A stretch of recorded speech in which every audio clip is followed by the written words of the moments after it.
an absolute pleasure being here today, and I hope you will find value on this presentation. I think if you are here today, you are a front-end developer or a full-stack developer, but in general, you are a developer that have at least once deployed some code in production. And now, I work a lot in my 20 years career as a developer. I'm still writing code, obviously less on production, more on proof of concept, etc. But I work in the trenches. Florian mentioned the zone, and even right now in AWS, I'm following hundreds of customers worldwide on their journey into micro-frontends. And, when you deploy in production, vast majority of the time, what I have seen in the trenches is a big bang deployment. And it's fine. There is nothing wrong with that. But we know that there are some challenges associated to it. What are those? For instance, imagine when you are deploying a new version and then suddenly you start to see a bug or some customers complaining on socials, and then you need to roll back. And everyone passed through that. I was one of you, and I had to roll back, not often, but sometimes I had to roll back my code. And that's quite normal. So today I want to show you one thing. And I thought, what's the best way if not showing you, let's say, live? So if you want to join me, feel free to, there is a link that should be shared right now in the chat, but otherwise you can pick up from here. And what you're going to see is something like that. I beg your pardon if I'm not a designer. Unfortunately, I'm not great with that. This is a module federation application that is up and running in AWS and is fully client-side rendered. Just one page, nothing too crazy, nothing too complicated. But what is interesting is just a template free template that I found online. I just took it, and then I have an application shell that is loading my micro-frontend. I think by now you know very well, if you followed Florian's talk before, what an application shell is. So what I want to do is, imagine that you need to update a new version of this page or a website or whatever it is, micro-frontend.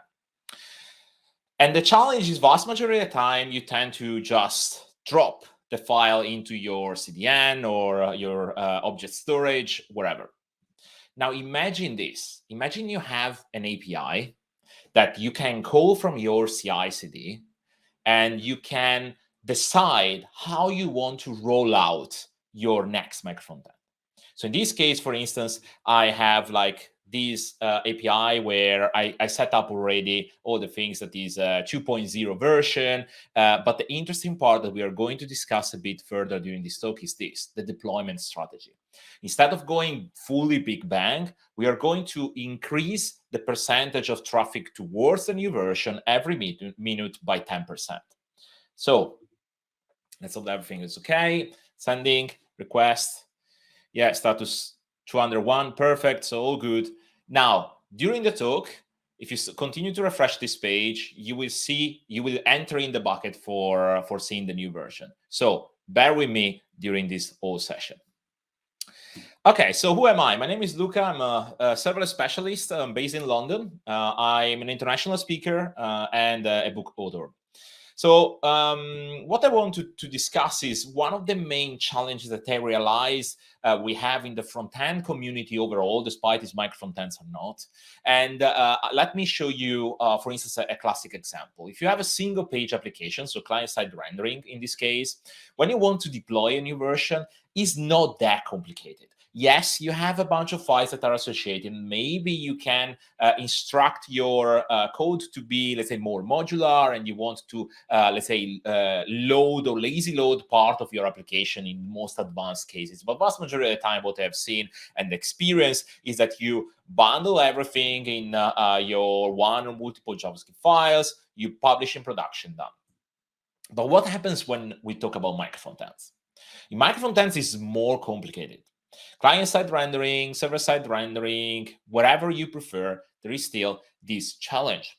And the challenge is quite simple. Now we don't have any more control of one area only. Now what we are going to have is a bunch of multiple tiny pieces that are loosely coupled but highly aligned when they are presented to the customer. And our users they shouldn't be affected by an architecture. For them, should be completely transparent. That is a single page application or a micro-frontend, wherever in the middle, it should be exactly the same experience. But the challenge that we have on the development side is how we are going to deploy our application without risking to, let's say, explode in front of the face of the user.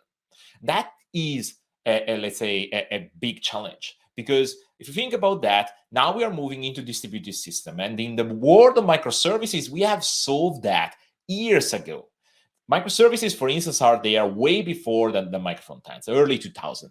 And one thing that we can definitely, let's say, reuse from their learnings and their mistakes is this kind of mechanism that will help you to really achieve a shiny operational part for your micro-frontends. Okay.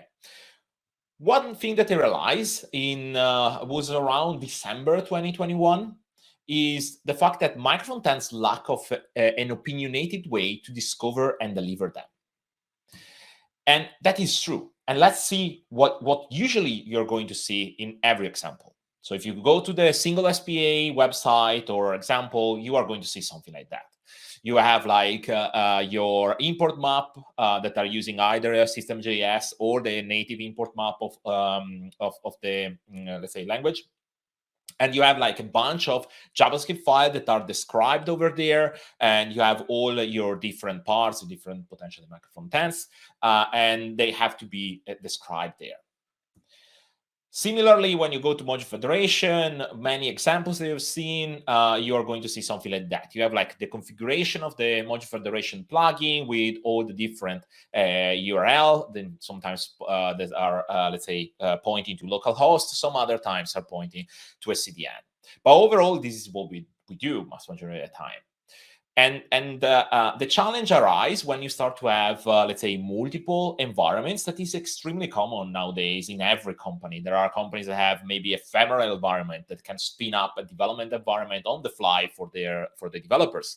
Some others that have like dev or test, staging and production. So that is quite common. And the challenge over there that I have seen solved in gazillion of different ways is usually how I can change this base URL or base path for reaching the right environment. And trust me when I say this is almost 50% of the time that I engage with an advanced, let's say, implementation of micro-frontends, that they are struggling with this part. But what about dynamic import? All these applications, including server-side rendering approaches with micro-frontends, allows you to use dynamic import. So the question right now is this one. If I have an application shell and I want to load micro-frontend C in this case, how can I do that? Should I create like custom API for that? Should I just bake the code inside my code? Or like I've seen sometimes adding in my CI/CD some environment variable that are injected into the code when I'm building my code. When I was thinking about this, as I said before, it's a problem that is already solved. We don't have to reinvent the wheel here. And back in the days, there is a fantastic pattern that is still extremely useful in the microservices world. That is a service discovery pattern. Service discovery pattern is nothing too crazy. The only thing that is requiring is the fact that every time that there is a request, instead of going straight into the API that you want to consume, you are going to first request to a service registry that contains all the IPs or DNS of your microservice through an ID, which way I should call that microservice. So for instance, if I have the product API to call, I will have a product ID that I pass to the service registry that will return my the IP to call, and then I will consume my product API. That is a very simple pattern, extremely simple to implement, but extremely helpful. Why that?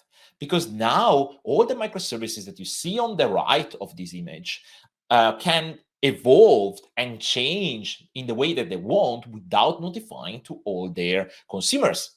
That is exactly what we are looking for with micro-frontends. Because the reality is that we are building, as Florian was saying before, our micro-frontends in a way that will enable our teams to work independently. The moment that I create coupling at the routing part, we have a problem, because the risk is I need to coordinate with the team that is handling the application shell or whatever other framework we are using for the deployment, and that create external dependencies, coordination, and basically is invalidating the capability of distributed system on the front end.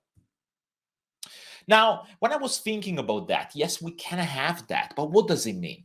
It means that we could also think about few other challenges. For instance, discovering a new version. If I want to know when a new version is there, I want to have a mechanism that allows me to very quickly test my new application in whatever environment in a safe way. Therefore, I want to de-risk the deployment. I want to be able to decide, oh, I need to quickly deploy my micro-frontend because there is a bug in production and I need to fix it straight away. And in that case, what I'm going to do is just a big bang deployment. But if I want to be more conservative, maybe I want to do, let's say, a linear, traffic shape towards a new version of micro-frontend, or I can have like a way for accessing my micro-frontend and having my QA and then doing manual testing or other things against production, so you can test that wherever is present in front of the customer is safe and it doesn't include any bug, potentially. Last but not least, there are some customers that I've seen many times that they're required to have fallback alternatives. The reasoning behind that is because we want to have a resilient system. So imagine, for instance, that I'm not capable to retrieve a micro-frontend, but they have another CDN, let's say an additional fallback that will allow me to go straight into the new version without any problem. That's what I wanted to have. So all these, let's say, challenges can be solved, let's say, easily with micro-frontends nowadays. First of all, before we go ahead, I want just to highlight for people that are not familiar with the different releases and deployment ways, two ways that you could think about deploying microservices, micro-frontend, even monolithic architectures. The first one is blue-green deployment. So imagine, for instance, on the right, you have a catalog v1.2.1, and you need to release the new version 1.4. Usually what you have is you can deploy with blue-green deployment the new version, and then let's say suddenly you say the whole traffic, the live traffic is going to the old version, and then when you are a developer, you have like a way to go straight into v1.4.0, and you test everything is running in production without affecting the real traffic. Green light, so I switch all the traffic to the new version. This is one way to do that, and it's quite common when you work with microservices or other type of, let's say, system on the backend. On canary release, instead, you have a different ways. So instead of, let's say, redirecting all the traffic in one go, you just stagger the traffic. You say, okay, so 66% of my traffic goes in 1.2.1 version, and the other third is going to 1.4. So have live traffic for testing your application. Those usually are the ways that you can de-risk your deployment in a safe way with real data. If you have observability dashboard associated to these mechanisms, you start to see when something is happening. Even you can automate when you start to reaching a certain threshold on your dashboard to say, oh, okay, so I start to see an increase of bug on that specific metric that you are, let's say, retrieving, and then I can automatically revert back the traffic into the old version, fixing the new version, deploy the new version, done. So when I was, as I said, in 2021, I was thinking about that. I said, okay, we need to solve that. There is no way we can go ahead in this way, because it's a problem that is not affecting only micro-frontends, it's affecting the front-end world all together. So what I did is basically creating a working group. You see a few people here. Joel is the creator of Single SPA. Matteo is a colleague of mine in AWS, but also is the creator of Open Components. And I think Zach, that will be speaker today, is well known and is the creator of Module Federation. So the four of us started to collaborate for the entire 2022 in order to figure out the best way to solve this problem. So the question we were asking ourselves is how to implement all these features that we agreed were painful and were common. Every customers of us, it wasn't only me, it wasn't only Zach or Joel or Matteo. Everyone was asking always the same thing at some point when they reach a certain maturity level for Micro-Frontends. So we came up with an unopinionated way to do that. And when I'm saying that, we wanted to have something that could work despite the framework. That was, for us, the key thing. Having agreement in the Micro-Frontends community and having the possibility to have something that can be agile enough to change and drift at the way that we want it. So we created this JSON schema. This JSON schema is very simple. It's composed by a unique identifier at name of the project / name of the Micro-Frontend. So that is our unique identifier. We have the Micro-Frontend URL. So I can point to a specific CDN for that. I have my fallback URL, as I explained before. You have the possibility to, let's say, deploy the, let's say, in another CDN and see if everything is fine. If you cannot load the first catalog.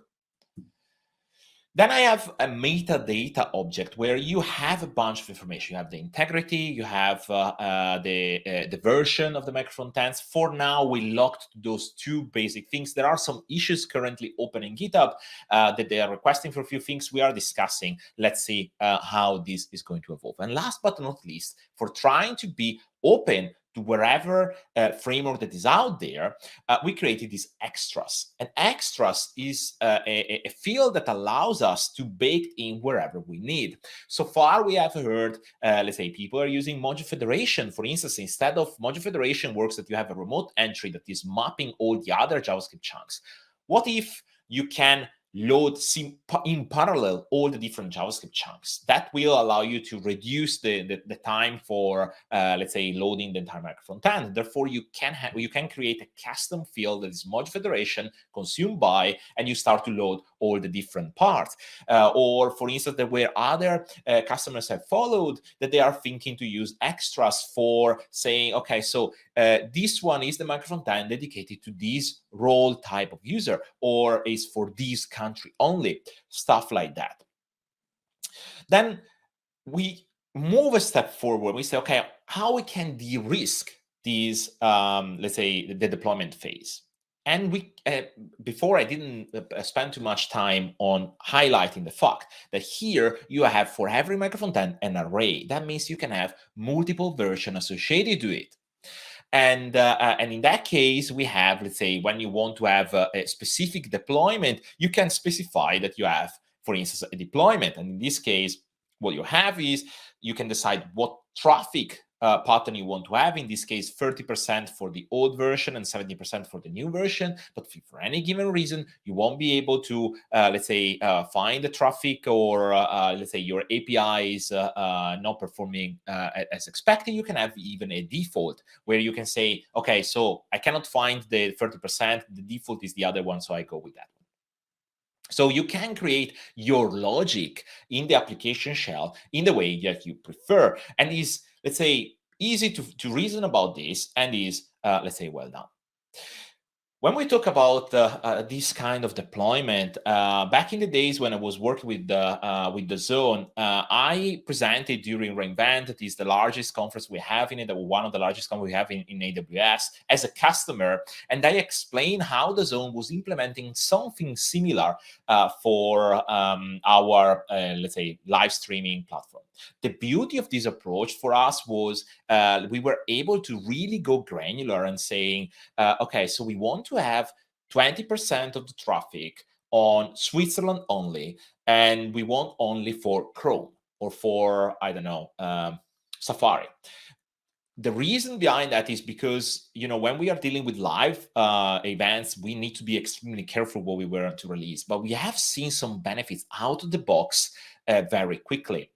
For instance, when we started to have these, let's say, this mechanism or safe net that allows developer to, let's say, iterate fast without be too worried on impacting the entire traffic, we moved to release like 4 or 5 times per month to 25, 30 times per day. And the beauty of this approach is that developers were literally configuring their micro-frontend. They were say, okay, let's try that. They started to see some metrics that they didn't like. They revert back the small traffic into the new version. Sorry, the old version. And then they fixed and they started to, instead of roll forward and adding and fixing these things directly in production, in having, let's say, a way that allow them to safely deploy a new version and see and increase the traffic when they start to see the benefit of the new release. In that talk, I explain quite a lot about this. So in this case, for instance, let's see some benefits. So this new approach that we are proposing, it works in front end and back end. Potentially, because it's JSON, I could even download the entire JSON and apply this logic in the application shell, not only on the back end. Now, when I pitched this idea back in December 2021 to an ex-colleague of mine, as you can see, as Max Gallo probably heard about AIM, he wrote like a training for Manning about micro-frontends. And it's an hands-on training. So he came up with this and sent me a picture in our social, and we were discussing about this. And he said, "You know what? You are absolutely right. So when you do on the front end, you can arrive to have, let's say, a certain a close amount of traffic to a version or another one when you reach a specific threshold of growth, and it depends obviously how much traffic you have, but." Potentially, despite you are not, let's say, storing in a database or whatever, you get closer and you still have some benefit out of this approach of shifting the traffic towards one version or another one. Now, this approach is not too opinionated. It's a JSON. We are used to deal with JSON in JavaScript since the beginning. It's not a big deal. It's also extensible. We were thinking, okay, vast majority of the time, if you have a single page application or if you have a micro-frontends implementation on the client side, and the client side rendering side, you already have some APIs. So why not, let's say, making them let's say, easy to integrate with existing one and potentially extend it. So if I have, for instance, an application shell that is requesting some configuration, or they have some configuration baked into static JSON, we can squeeze in this chunk of information related to the micro-frontends. So then now you have some dynamicity. It doesn't matter anymore which environment you are. You can provide, let's say, your logic that is baked into the application shell, and you start to have a very nice way for dealing with these things. There are obviously some pitfalls. In architecture and design, is always a trade-off. So I try to be fair. You must get this configuration before load anything else. That is the main thing. So if I'm an application shell, I need to understand what I need to load. So I need to call or retrieve this configuration for dealing with that. Potentially, you can say I can overcome injecting, like I've seen with other ways, inside the HTML that is hosting the code of my application shell, some configuration. I have seen that. Could it work? Potentially, will save one request. But if you have, let's say, an API that allows you to quickly have a response, it will be less than a problem. It might be too loose. We didn't want to be very prescriptive. We received some requests during the last few months regarding the fact that we should add this field over that one. It will help for the ID, will help with TypeScript. We want to be, at this stage, less opinionated because we went through many rabbit holes during the process, and we started to say, okay, but that worked in that specific edge case. That worked in the other edge case. Great, but we don't know, honestly, how the people will let's say, engage with that. We want to understand first how users and developers are going to deal with this. For security and performance reason, I highly encourage to use a backend solution or a front end. Despite you can, it doesn't mean you have to. I want just to highlight the fact that it is potentially doable, but when you do, let's say, an implementation in production, I highly encourage you to go with the backend API that is able to handle this stuff. Now, this schema is called Frontend Discovery and is already available in GitHub. So if you want to look at that, it's public. You can, let's say, open pull requests, issues, wherever. I think is extremely important for the community that we start to rally behind common things. And I started to preach a few other people and a few companies, and I started to see a bit of adoption of this that is great. And being invited in these conferences, I thought even better, because we can have, let's say, more people that maybe are working with Micro-Frontends or they're using that, and considering what I'm trying to do is aligning everyone behind a common way to do things. If we are capable to reach that, it would be a fantastic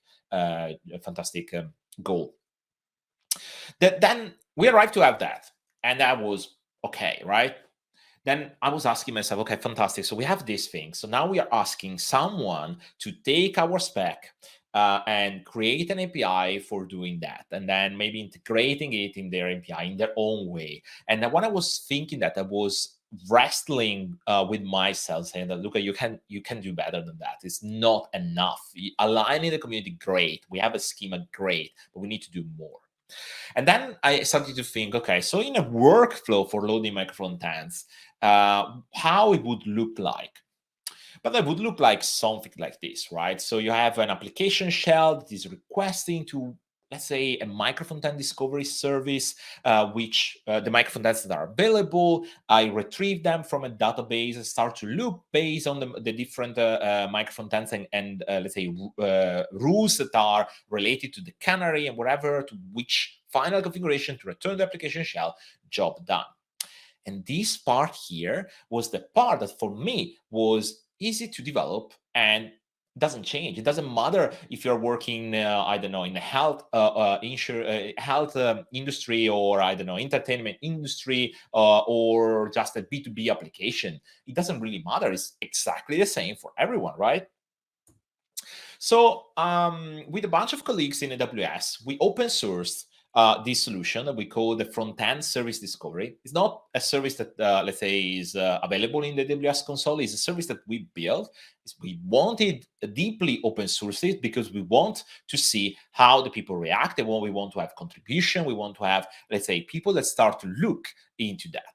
And today is available. We launched in end of February, and we started to see customers, let's say, behind that. We already have few large customers worldwide that are taking this and deploying in their environments and start to use it. That is great, because it means that is a real problem. And the fact that people are starting to talk about that and starting to see this, for me, is absolute joy, because I know how painful and how often people don't even have either time or skills to build something like that internally. So let's try to create something that you don't have to think much about it, but it will generate a lot of value for you. How does it work? So behind the scene, when we were thinking how to design this, we wanted to have something that is cheap and quite flexible. So we created this solution with a bunch of serverless services. If you're familiar with AWS here, we have, as you can see, a few icons, a Lambda function. We have step function. This is an orchestrator that will allow you to, let's say, coordinate multiple part of the system. We have several DynamoDB tables, and we'll come in a second why we did that. And then we have, let's say, a bunch of API gateway that expose some APIs. So there are two APIs that we have in these solutions. The first one is for admin users. What we figured out was I didn't want to be prescriptive and use a specific CI/CD tool, because that it wasn't fair. I wanted to have something that could work with wherever way you are dealing with for your CI/CD. Is it Jenkins? It is GitHub Action or GitLab pipelines, wherever you want. The only thing that you have is a set of APIs that you can obviously create a custom users in Cognito. That is our identity management service. And that is immediately plugged inside your API. All these things are described in the repository that I shared before.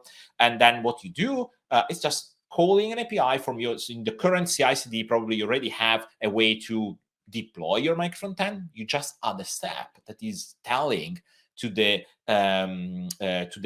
service, oh, by the way, I want to deploy this new micro-frontend, and this is the strategy that I want to use for that. So that is the first part. And then the APIs for admin is basically what you see in this rectangle. Why do we have, that is a question we had a few times, multiple DynamoDB tables? At the beginning, the architecture was extremely simple. So we have an API gateway, Lambda, one DynamoDB table, and the same on the other side for consumer. The problem we were thinking is, we want one thing, how you design DynamoDB table is you want to, it can scale like incredibly well. I mean, DynamoDB table was, let's say, it's a service that is used and was created back in the days for Amazon.com, so the marketplace. And when there are, let's say, the Prime days or the Black Friday, the day after, usually we release a blog post where we describe, let's say, the traffic that we have seen. And DynamoDB is always mentioned because the numbers behind that, if you know how to use it, are amazing, like incredible. Billions of transactions is like fantastic. And therefore it can scale very well, but you need to understand how to use that. You cannot use in the same way you would use a SQL database, because it's not a SQL database. So the way how we wanted to do that and leverage the power of DynamoDB is defining multiple tables and with project version and other deployment strategy, etc. And then use let's say a state machine that allows us to have a direct invocation to all these Dynamo tables without creating any computer resource and without writing any line of code, for then sending the information to a Lambda function that generate a view that is heavily optimized for consumption for reads. Therefore, when we move to the consumer API, what you have is like an API gateway with the Lambda function, and then a DynamoDB table that is heavily optimized for reads. So the time spent for the Lambda function to retrieve this information is negligible. And that is extremely important, especially when you work at scale. So you have like millions of requests hammering these things. This is quite key. Potentially, you can even extend it. It's open source, as I mentioned. You can have your CDN in front of the APIs. You can cache certain results. It's up to you how you want to evolve these things. And if you have any requests, feel free to reach out on this. As I mentioned before, you have multiple deployment strategies. What I want to highlight here is those are the ones that we thought are the most interesting ones. So we have like 3 buckets. We have linear, canary, all at once. I think all at once is self-explanatory. So all at once means just, okay, big bang, boom, you have your code deployed in the new version. So your application shell, when it calls directly your new version. Then you have the canary 10%. So canary 10% for 15 minutes. It means that for 15 minutes, the application will remain in 10%, and then it will shift to 100. And linear 10% is that is increasing every 3 minutes. Those are exactly the same, let's say, strings that if you're used to work with AWS, you would see in every single service. We decided to go with that because we didn't want to have, let's say, a new way for using our services. We want to have a consistent way. We want that you are, if you're already using AWS, you are familiar with that. So potentially what you can do with this solution is that you can deploy with one click directly from your from the GitHub page. You can click a link that is already available there, and it will open your AWS account, deploy this infrastructure that you pay for what you use, by the way, because it's fully serverless. So if during the weekends you don't work, overnight you don't work, you're not paying anything because there is no traffic. So you just pay for what you use. You don't have, let's say, resources they're idle that are waiting for be consumed. That's not the case. And that's great because obviously if you think about, let's say, a few dimensions like cost, sustainability, and so on, you have like certain environments that you rarely use, or you use only the 6-8 hours of work. So that's fantastic. And with this, you can deploy your infrastructure and immediately create your account. There are all the instructions available in the GitHub repo, and you start to use that. You start to use straight away. That's the example that I showed you before. One of the API that I was sharing at the beginning of the presentation was showing exactly how to, let's say, deploy a new version of the Micro-Frontend. So this one, as I said, one-click deploy, super simple, allows you to just click, boom, you have all your resources deployed through CloudFormation into your region and into your account. It works with every front-end architecture. One thing that I was, let's say, quite strong at the beginning, since the beginning of this process, is I didn't want to cover only micro-frontends, because single-page application, server-side rendering, potentially, and also the latest, and few people are talking about edge-side rendering, has to be covered from this. And that's why we never called Micro-Frontend service discovery. It's a front-end service discovery. I already developed and should publish soon an example with single-page application for doing exactly the same thing. Instead of running on API, you do at the edge. So you can have like a compute that is happening on the edge, and then just doing the call, retrieve the information, and serving the right version of your single-page application. Imagine that. Imagine that you can deploy your system safely, not only if it's a micro-frontend, but also if it's a single-page application, because we know micro-frontends is not a silver bullet. And single-page application, as Florian said, and I echo him, is still a valid architecture, static-side generators, and all of them, all that jazz is still absolutely valid. It integrates with every CI/CD, as I said before. That is, for me, was another key thing when I designed this. It's technology agnostic. We didn't want to say, oh, it works with module federation and single SPA, but nothing else. It works with whatever you want. You can structure the data that I share with you in the way that you prefer, that suits your project. That is the most important thing. It reduced the blast radius for deploying new micro-frontends in production, and that is a key thing. I think nowadays is a key requirement. We cannot afford anymore to do that. And usually one thing that comes out from when I arrived here is, okay, what about feature flags? Feature flags is a different way to do something similar, where instead of having let's say a system that allows me to let's say shape the traffic at the networking level, what I'm going to have is let's say branching my code. But then the challenge I've seen when you start to apply extensively feature flags across multiple parts of the system is that you need to coordinate them. And distributed system, if you are, let's say, self-encapsulated, well encapsulated inside that domain, job done. When you start to have spread them, like, oh, I have to activate that, but I need also to activate this, might be more complicated. So this one is operating outside your code, is operating at the infrastructure level. So you don't have even the problem on branching or whatever. You can even combine those things together. It doesn't mean there has to be only one or the other way. So you can absolutely do that. There is no problem at all. But this is a different way to, let's say, tackle the problem of shifting traffic. It's open source.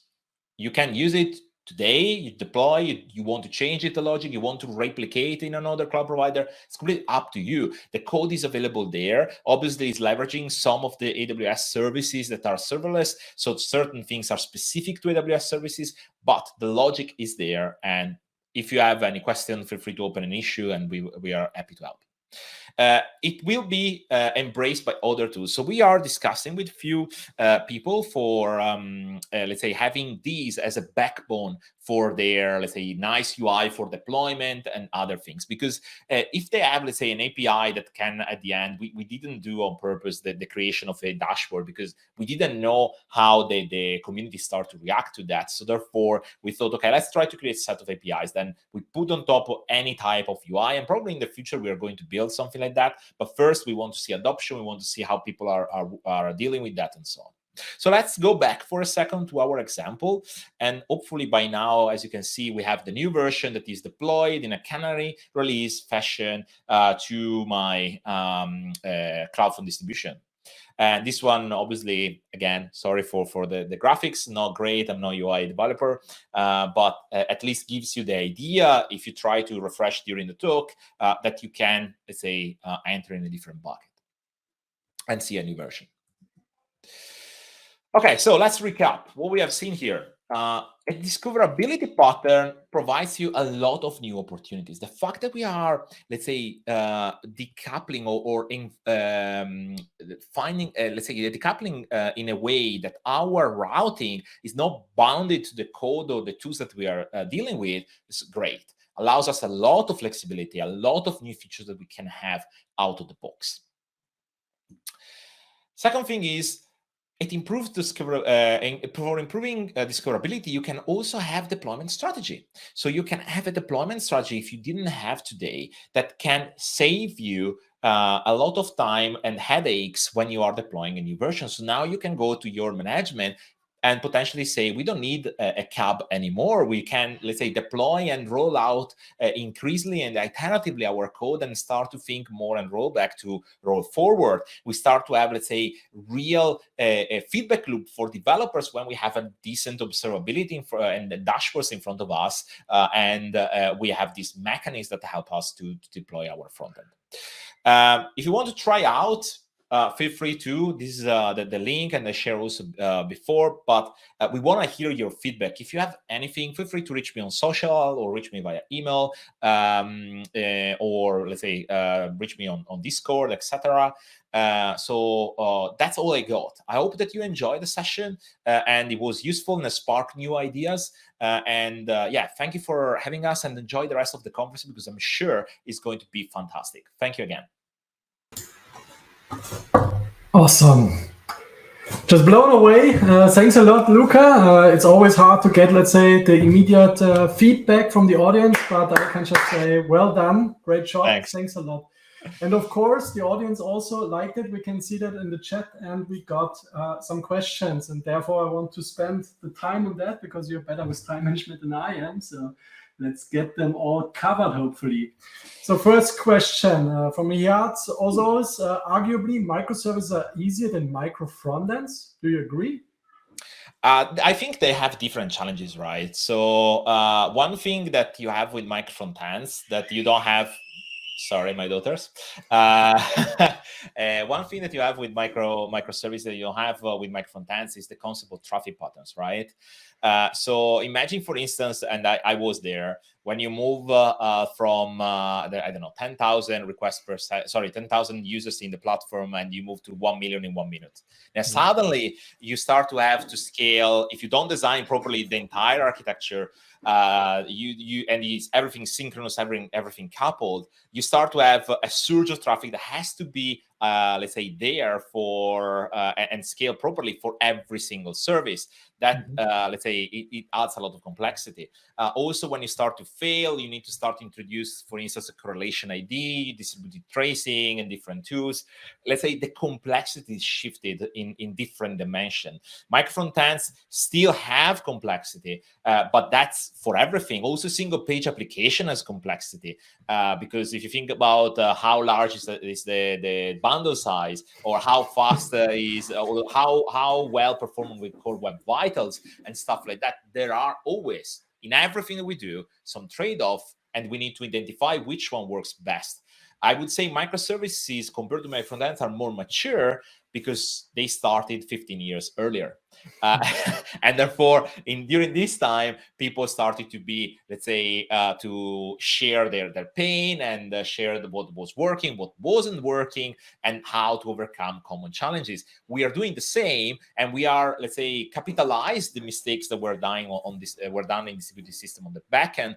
But I believe we are, first of all, a smaller community compared to the backend community. Was embraced by everyone. It's just some portion of the front-end community doing that. But I've seen some traction nowadays, and few posts from very, let's say, well-known names in the community have started to look into micro-frontends for new things like the React server components and other things. So I'm extremely, let's say, confident that in the future, more people are going to embrace this pattern. More people are going to use that in production. More learnings and new things are coming out of the box for us. So, and that would benefit the entire community. We just need to be patient. As you mentioned, 2016, and we started to see a proper adoption, I would say, around 2019, give or take. Yes. So it's not many years that we start to ramp up. There are big brands behind that, and that means quite few learnings, and that is a framework that potentially works, but is not suitable for everything, like microservices, I would say. Yeah, totally agreed. And a great remark regarding time. Next question. Should we cache the remote entry from Pavan? Potentially, it's completely up to you. You know, those are the classic things that is there, let's say, an absolute answer, but no. It depends from your application, right? It could or not. The reality is you can cache it and you can have some benefit out of it, but then it depends if you're updating it, and you don't have, let's say, a different namespace or whatever for identifying and doing cache busting. You need to have a cache busting mechanism when you want to do that. Yes. Maybe for certain micro-frontends makes sense because you don't have the same rate of changes, and it's quite common in micro-frontends implementation. Think about, for instance, the I don't know, my account page, or the classic thing like contacts page, stuff like that. Probably you develop once, you change every 6 months, give or take, or less, and therefore cache it straight away. But other things that are more core to your business, you want to have a faster iteration, so maybe you don't want to change very often. Sorry, you want to change very often. All right, then a longer one. I'm not sure if we can fit it all on the screen. So let's see the first part of it from Michael. Luca, what is your experience with such kind of shared ownerships? Also, what is the best way it worked in your projects? Let's maybe cover that first. Yeah, so usually what I tend to do and suggest is trying to be extremely careful what you're going to share, because definitely at the beginning you are going to have a benefit. The problem is if you're dealing with the products and not software that you're throwing away a few months later, you need to think about the long term. So do you have the right governance in place? How is going to change when there is a new version and notify all the different teams that are using that let's say common dependency? How you're going to smooth or add new functionality when you want to do in this common space? How much code is shared? How much is friction you are creating? Because there's a fine balance between let's say having some benefit of sharing some code and let's say having your teams that are moving fast. Often people are thinking, okay, I treat micro-frontends like I would treat components. The problem is components are not meant in the same way that we are doing micro-frontends for distributed teams. I work with, let's say, dozens of teams, if not more, across Europe when I was working in the zone. And we deliver, give or take, over 200 microservices and quite a lot of micro-frontends, because we had different, let's say, targets. It wasn't web and mobile only. We had living room devices, set-top boxes, and so on and so forth. So one important thing when we deal with distributed system, what we want to reach is reducing the external dependencies. That is one of the key characteristics that should be on top of our list. And therefore, if that is true, we need to be mindful of what we are going to share or not. The one thing, though, that I highly recommend every time you share something, like design system is classic thing, you need to share. Perfect. Enforce the governance in an automated fashion, and as close as possible to the feedback loop of developers. That is the key things. You have a fantastic tool with all the version control that are called webhooks. And there you can pick up a lot of things. So for instance, just to give you a couple of examples, one thing that we did back in the days was assigning a budget for every micro-frontend. So every time that a team was opening a PR that goes in main, we were on the fly creating the micro-frontend and checking that the size was, let's say, okay, and that they didn't, let's say, went through the threshold that we set. Or even when you need to, let's say, check if they are using a specific version of the library because you want to enforce certain behavior, you can do the PR again. You have like either you can use the Pandabot or you can use, let's say, a custom implementation. But again, try to spend time to think, to move, to shift left towards the developers, because those things pick them up, like say in the CI/CD or even in production, it hurts a lot because developers are already switched their brain in something else. And so picking up something like that is frustrating first, but secondly, it will cause, let's say, friction and slowness in your process. Yeah, fully agree. And I think we, in this sense, we also have a talk by Stefan Blei later on, I think at lunchtime here in Germany at least, and he will cover some of these points. So I'm really glad you brought them up. Also, I now try to switch to a smaller question from Victor. Can the extra field fashion cover the use case of countries coding varieties of the same micro-frontend? Yeah, totally. So you can, there is like a wildcard field. So you can add whatever you need. If you need, let's say, another object that is structured in a way that you say, give me this in this country, that in that country, or you can even, let's say, model your project in different way. You can say, okay, I have my project slash Micro-Frontend underscore Switzerland or underscore Italy or underscore Germany, wherever it is, and then you move over there. So you have different ways to handle that. It's completely up to you. But the concept behind that is that it's just a modeling exercise that is coming quite straightforward as long everyone is using.